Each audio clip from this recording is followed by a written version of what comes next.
সর্বশেষ আপডেট বিশ্ব সংবাদে আপনাদেরকে স্বাগতম। শুরুতে জানিয়ে দিচ্ছি সংবাদ শিরোনাম। গাজা পুরোপুরি সাফ করতে চাচ্ছেন ট্রাম্প। ইসরায়েলকে 2000 পাউন্ডের বোমা দিয়েছে ট্রাম্প প্রশাসন। জানিয়ে দিচ্ছি বাস্তুচ্যুত লেবানিজদের ঘরে ফিরতে নিষেধাজ্ঞা ইসরায়েলের। অন্যদিকে হামাস নেতা সিনোয়ারার হত্যার 2 মাস্টার মাইন্ড ইসরায়েলি 2 সেনা নিহত। সর্বশেষ জানিয়ে দেব দাবানালের বর্তমান পরিস্থিতি ও অবস্থা। এতক্ষণ শুনছিলেন সংবাদ শিরোনাম, এবার বিস্তারিত। তবে তার আগে আপনি যদি ফিলিস্তিনকে সমর্থন করে থাকেন অবশ্যই কমেন্ট সেকশনে ইয়েস লিখে আপনার সমর্থনটি নিশ্চিত করুন। আর ভিডিওটি ভালো লাগলে একটি লাইক করবেন। পরবর্তী আপডেট পেতে চ্যানেলটিকে সাবস্ক্রাইব করবেন। সম্পূর্ণ ভিডিওটি দেখার অনুরোধ রইল। ফিলিস্তিনের স্বাধীনতাকামী সশস্ত্র সংগঠন হামাস নিয়ন্ত্রিত গাজা নিয়ে নতুন পরিকল্পনার কথা জানিয়েছেন মার্কিন প্রেসিডেন্ট ডোনাল্ড ট্রাম্প। তিনি গাজা খালি করার কথা উল্লেখ করেছেন। বার্তা সংস্থা এপির এক প্রতিবেদনে এই তথ্য জানানো হয়েছে। মার্কিন পররাষ্ট্রের প্রধানের ব্যক্তিগত উড়োজাহাজ এয়ারফোর্স ওয়ানে বসে সাংবাদিকদের সঙ্গে 20 মিনিটের প্রশ্নোত্তর পর্ব ছিল ট্রাম্পের। সেই সময় ট্রাম্প মধ্যপ্রাচ্যে শান্তি প্রতিষ্ঠার উদ্যোগের অংশ হিসেবে গাজাবাসীদের মিশর ও জর্ডানে পাঠানোর ইচ্ছে প্রকাশ করেছেন। ট্রাম্প বলেছেন, আমি চাই জর্ডান, মিশর ও আরব দেশগুলোর গাজা থেকে আরও ফিলিস্তিনিদের গ্রহণ করুক। মার্কিন প্রেসিডেন্ট বলেন, আমরা সম্ভবত এখানে 15 লাখ মানুষ নিয়ে কথা বলছি। আসুন আমরা ওই পুরো জায়গাটি পরিষ্কার সাফ করে ফেলি। ওই ভূখণ্ড নিয়ে 100 বছরেরও বেশি সময় ধরে একের পর এক সংঘাত হয়েছে। এই সমস্যার সমাধানে সেখানে কিছু একটা হওয়া উচিত। ট্রাম্প আলো বললেন, গাজাবাসীদের সরিয়ে নেওয়ার উদ্যোগ সামরিক বা দীর্ঘমেয়াদী হতে পারে। জায়গাটা পুরোপুরি লন্ডুভন্ডু হয়েছে।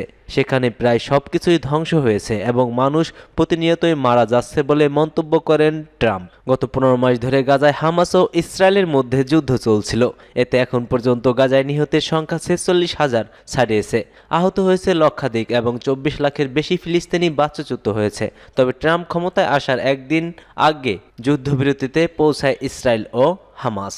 ইসরায়েলকে 2000 পাউন্ডের বোমা দিয়েছে ট্রাম্প প্রশাসন। ইসরায়েলকে 2000 পাউন্ড বোমা দেওয়ার বিষয়টি এতদিন আটকে রেখেছিলেন সাবেক মার্কিন প্রেসিডেন্ট জো বাইডেন।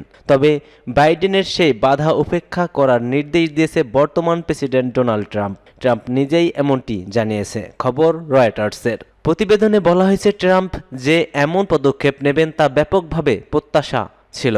মার্কিন প্রেসিডেন্টের ব্যক্তিগত আকাশযান এয়ারফোর্স ওয়ানে ট্রাম্প সাংবাদিকদের বলেছেন, আমরা সেগুলোকে ছেড়ে দিয়েছি, আমরা সেগুলোকে আজই ছেড়েছি, তারা সেগুলো পেয়ে যাবে। তারা এগুলোর জন্য অর্থ দিয়েছে আর দীর্ঘদিন ধরে সেগুলো পাওয়ার জন্য অপেক্ষা করে আছে। ট্রাম্পকে প্রশ্ন করা হয়, শক্তিশালী এই বোমাগুলো সরবরাহের অনুমতি কেন দিলেন? এর জবাবে ট্রাম্প, কারণ তারা সেগুলো কিনেছে।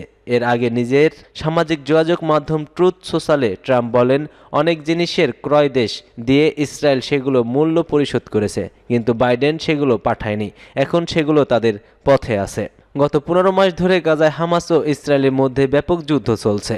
শেষমেশ ট্রাম্পের শপথ অনুষ্ঠানের একদিন আগে 19শে জানুয়ারি হামাস ও ইসরায়েলের মধ্যে যুদ্ধবিরতি কার্যকর হয়। রয়টার্স জানিয়েছে, গাজা যুদ্ধ চলাকালে বাইডেন এ সরবরাহ আটকে রেখেছিলেন। বাইডেন এসব বোমার সম্ভাব্য প্রভাব নিয়ে উদ্বেগ ছিলেন। বাস্তুচ্যুত লেবানিজদের ঘরে ফিরতে নিষেধাজ্ঞা দিয়েছে ইসরায়েল।